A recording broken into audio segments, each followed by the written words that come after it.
¿Cómo están, amados? Dios les bendice. Soy su amigo el pastor Miguel Orellana. Les saludo cariñosamente. Alguien se contactó conmigo estos días para decirme que en su iglesia le estaban enseñando que ayunar daba autoridad y poder espiritual para liberar a los cautivos por Satanás, cortar las ligaduras satánicas de la vida de las personas para romper cadenas de esclavitud satánica, y que así lo establecía la palabra. El pasaje que usó el enseñador en esa congregación fue Isaías 58, y lo vamos a leer. Voy a leer el texto que le citaron a este hermano para explicarle que ayunar genera poder espiritual contra los poderes del diablo, ¿no? Isaías 58, verso 6. El ayuno que he escogido no es más bien romper las cadenas de injusticia y desatar las correas del yugo, poner en libertad a los oprimidos y romper toda atadura. Es una pregunta que está haciendo Dios a través del profeta Isaías. 7. ¿No es acaso el ayuno compartir tu pan con el hambriento y dar refugio a los pobres sin techo, vestir al desnudo y no dejar de lado a tus semejantes? Bueno, vamos a tratar de poner el texto en su contexto para explicar por qué este pasaje en ningún caso está diciendo que ayunar nos da poder para libertar a los cautivos del diablo, ni para cortar cadenas satánicas, ni para romper ligaduras espirituales. No habla de eso el pasaje. Déjeme poner el texto en su contexto. Israel tiene una relación oscilante. Cuando tú revisas todo el Antiguo Testamento te vas a dar cuenta que Israel, la nación de Israel, tiene una relación oscilante con Dios. A veces está muy espiritual Israel, deshace todos los altares paganos, rompe todo tipo de relación con cultos paganos y se acercan a Dios profundamente, y Dios los bendice, Dios los prospera, y Dios hace de ellos una nación poderosa y majestuosa. Pero hay momentos en que Israel, a causa de un nuevo rey, a causa de la mezcla de estos reyes con mujeres paganas o con gente pagana, vuelven a caer en el paganismo y se desperfilan, se alejan de Dios y vuelven a caer en el rechazo de Dios sobre sus vidas y empiezan a sufrir las consecuencias. Es una relación oscilante. Cuando Isaías es usado por Dios para profetizar a Israel, Israel está en uno de los peores momentos de su historia espiritualmente.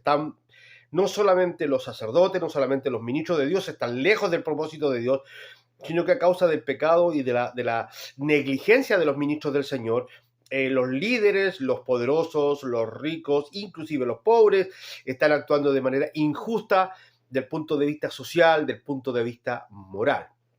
Está el pueblo de Israel en pecado. Cuando tú revisas los primeros capítulos, el capítulo 1 especialmente de Isaías, te vas a dar cuenta que Dios dice que Israel es una llaga podrida desde la cabeza hasta la planta de los pies. Es una llaga podrida. Por eso que más tarde Dios a través del profeta dice que la herida del Mesías nos curará. Por su llaga fuimos nosotros curados. Se refiere a esto, a que Israel es una llaga podrida, el pecado de Israel es una llaga podrida desde la cabeza hasta la planta de los pies, y Cristo en la cruz nos sana de ese pecado. No está hablando de sanidad, de prodigios y milagros, sino de la sanidad del pecado. Bueno, Israel está tan lejos de Dios, está actuando de manera tan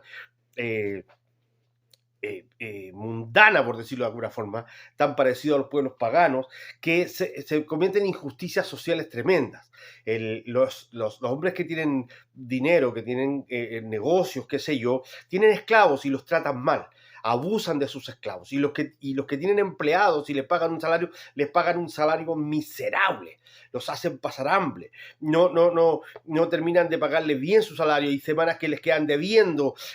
Hay una actitud de injusticia social producto de que han perdido su relación con Dios. Sin embargo, los judíos son tan religiosos que nunca dejan de ayunar. Es decir, a pesar de que llevan una vida totalmente lejos del propósito de Dios, una vida inmoral, siguen practicando su religión, ayunan.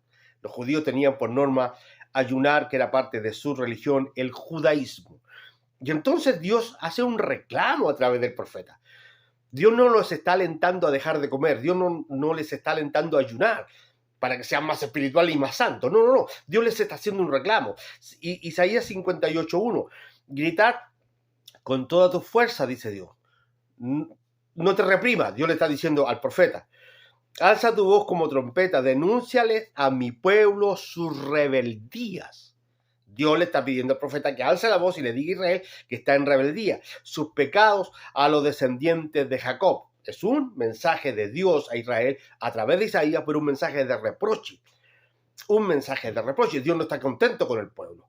¿Por qué día tras día me buscan y desean conocer mis caminos, como si fueran una nación que practica la justicia, como si no hubieran abandonado mis mandamientos? Ya aparece la palabra justicia. Un pueblo que no está practicando la justicia. Me buscan y reclaman que yo tengo que escucharlos, dice Dios, como si fueran un pueblo que practica la justicia. Verso 3, ya está, me reclaman. ¿Para qué ayunamos? Fíjate en este detalle. Dios le dice a Israel a través del profeta, y más encima me hacen este reclamo. ¿Para qué ayunamos si no nos tomas en cuenta? Tú no tomas en cuenta nuestro ayuno, Dios. Nosotros ayunamos para que nos escuchen y nos des una respuesta, y tú no tomas en cuenta nuestro sacrificio. ¿Para qué nos afligimos? Dice el verso 3, si tú no lo notas. Esto es la reacción de Israel frente a Dios.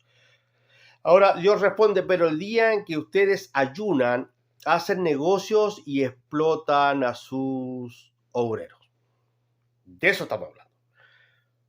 Ese es el reclamo de Dios. O sea, ¿qué sacan con ayunar y dejar de comer y poner cara de espirituales y cara de santos y cara de gente sacrificada, si en realidad las prácticas de su vida, en su actuar diario, ustedes explotan a sus obreros? Verso 4, ustedes solo ayunan para pelear y reñir y darse puñetazos a mansalva. Si quieren que el cielo atienda a sus ruegos, ayunen, pero no como ahora lo hacen. Ya alguien dice, bueno, pero Dios insiste en que deben ayunar. Dios ahí está insistiendo que deben ayunar y hacerlo de forma correcta. Ok, ¿qué es lo que quiere Dios? ¿Qué clase de ayuno Dios le está pidiendo a Israel? Leámoslo con detenimiento. Verso 5. ¿Acaso el ayuno que he escogido es solo un día para que el hombre se mortifique? ¿Esa es la idea de ayunar? ¿Dios realmente quiere que los hijos de Dios pasen hambre y sufran? Alguien me decía, para que Dios te bendiga, tú tienes que ayunar. O sea, es como que yo le dijera a un hijo, mira, yo te quiero regalar un par de zapatos, pero antes de regalarte esos zapatos, tienes que sufrir un poco. ¿Dios quiere eso? ¿Que yo sufra, que pase hambre para poder bendecirme? Verso 5, ¿acaso el ayuno que he escogido es solo un día para que el hombre se mortifique? ¿Y solo para que incline la cabeza como un junco? Haga duelo y se cubra de ceniza. Ya hemos dicho en nuestro estudio anterior a este, que lo puedes buscar en nuestro canal, que para los judíos el ayuno, los judíos ayunan por 3 razones: luto, duelo, arrepentimiento, dolor. Entonces, dice Dios, ¿acaso quiero que inclinen su cabeza como junco y hagan duelo y se cubran la cabeza de ceniza? ¿A eso llaman ustedes día de ayuno? Dios sigue haciendo un reproche. Dios sigue reclamando. Verso 6, el ayuno que he escogido. Este es el ayuno que Dios escoge. ¿No es más bien romper las cadenas de injusticia y desatar las correas del yugo y poner en libertad a los oprimidos y romper toda atadura? No está hablando de ataduras demoníacas, no está hablando de ataduras espirituales, no está hablando de ayunar para dejar libre a los hermanos de demonios, está hablando de ataduras sociales. ¿No sería mejor que en vez de dejar de comer, en vez de pasar hambre, no sería mejor ayuno que le pagaran el sueldo que corresponde a los obreros? ¿Que trataran con respeto a sus esclavos y a sus empleados, a su servidumbre? ¿Que tuvieran una mejor actitud social, una mejor actitud con la gente? Verso 7, ¿no es acaso el ayuno compartir tu pan con el hambriento y dar refugio a los pobres sin techo, vestir al desnudo y no dejar de lado a tus semejantes? Eso es el ayuno que pide Dios. Dios no está pidiendo en Isaías 58 que ayunemos para libertar a la gente de los demonios. Lo que está diciendo el Señor, en vez de dejar de comer, mejor tu ayuno debiera ser tomar tu comida y compartirla con aquel que está pasando hambre. En vez de dejar de comer y poner cara de lástima y de sufrido, de hombre espiritual, de hombre piadoso, de hombre justo, en vez de poner cara de persona que ayuna, mejor sería que tomaras tu comida y le fueras a la casa del hermano que está pasando necesidad y compartieras tu comida con él. Sería bueno hospedar a aquel que tiene necesidad de hospedaje. sería bueno ser generoso. El mejor ayuno es ser generoso, el mejor ayuno que pide Dios es ser una persona consecuente, un cristiano consecuente, una persona que ama con hechos, con práctica, no solo de palabras, no solo teóricamente, que toma acciones para bendecir a otros. Si es o no cristiano, no importa. Pablo recomienda que mayormente con los domésticos de la fe, pero ¿no sería una mejor forma de predicar si tenemos una persona no cristiana cerca de nuestra casa pasando necesidad, a un vecino no cristiano pasando por problemas serios, tenderle una mano? ¿No sería ese un buen ayuno? Nunca en Isaías Dios le está diciendo al pueblo de Israel, y mucho menos a la iglesia, que ayunar nos da poder para libertar a la gente de demonios o de poderes satánicos. De lo que está hablando es de un cambio de actitud con respecto a nuestra forma de vida. Un abrazo, que Dios les bendiga ricamente.